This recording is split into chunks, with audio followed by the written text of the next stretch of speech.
Big boss 16 में नजर आ रहे साजिद खान को लेकर अब तक कई हसीनाओं का गुस्सा फूटा है। इनमें उर्फी जावेद, मंदाना करीमी, रानी चैटर्जी, देवोलीना समेत कई एक्ट्रेसेस के नाम शामिल हैं। इन सभी का एक ही सवाल है कि ऐसे आदमी को शो में क्यों बुलाया गया जिस पर मीटू लगा हुआ है। ऐसे शख्स को बुलाकर उसकी छवि सुधारने की कोशिश क्यों की जा रही है। एक के बाद एक खुलासे हो रही हैं और इसी बीच साजिद खान का एक ऐसा इंटरव्यू वायरल हो गया जिसने उनकी मुसीबतों को और ज्यादा बढ़ा दिया। दरअसल साजिद इस इंटरव्यू में खुद ही कबूल करते हुए दिख रहे हैं कि पहले उनका कैरेक्टर ढीला हुआ करता था। वो हर लड़की को आई लव यू बोल दिया करते थे, सबसे निकाह का वादा कर लिया करते थे। इस इंटरव्यू में साजिद गौहर खान के साथ अपने रिश्ते और सगाई पर भी बात करते हुए दिखाई दे रही हैं। शो की होस्ट किरण उनसे पूछती हैं, गौहर खान के साथ तो सब कुछ सही था, फिर आपका रिश्ता क्यों टूटा।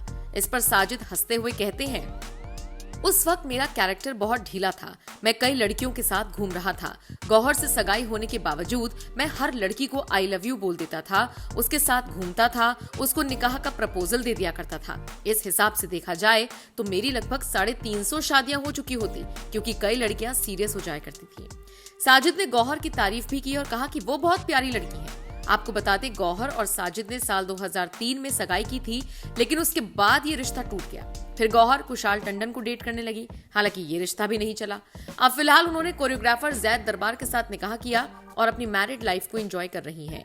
बात करें साजिद की तो उनके साथ भी कई हसीनाओं को देखा गया, लेकिन शादी को लेकर साजिद खान कभी सीरियस नहीं दिखे। बता दें, साजिद ने इस इंटरव्यू में यह भी कहा कि भारत में अरेंज मैरिज इसीलिए चलती हैं क्योंकि दो लोग एक दूसरे के साथ धीरे धीरे दोस्ती का रिश्ता डेवलप करते हैं। इससे उन्हें अपने रिश्ते को बनाए रखने में मदद मिलती है। सच्ची प्रेम कहानियों में उतार चढ़ाव आते रहते हैं, हालांकि ये हर व्यक्ति पर निर्भर करता है। साजिद खान का ये बयान ऐसे वक्त में वायरल हो रहा है जब उन पर पहले ही मीटू लगा हुआ है। दूसरी तरफ कई हसीनाओं ने आगे आकर साजिद पर सवाल खड़े किए हैं। हाल ही में भोजपुरी एक्ट्रेस रानी चैटर्जी ने भी बड़ा खुलासा करते हुए कहा था, जब मैं उनके घर पर पहुंची तो साजिद अकेले थे। साजिद ने मुझसे कहा, मैं तुम्हें धोखा धोखा आइटम सॉन्ग के लिए कास्ट करने वाला हूं, इसलिए अपने पैर दिखाओ। मैं घुटनों तक उनको अपने पैर दिखा चुकी थी, लेकिन उसके बाद उन्होंने मुझसे बहुत सारी आपत्तिजनक बातें की। उन्होंने कहा, मुझसे शर्माओ मत, तुम्हारा कोई बॉयफ्रेंड है या नहीं। इसके अलावा साजिद ने रानी चैटर्जी से कई तरह की बात की और उनको गलत तरीके से छूने की कोशिश भी की थी, और ये खुलासा किया रानी चैटर्जी ने।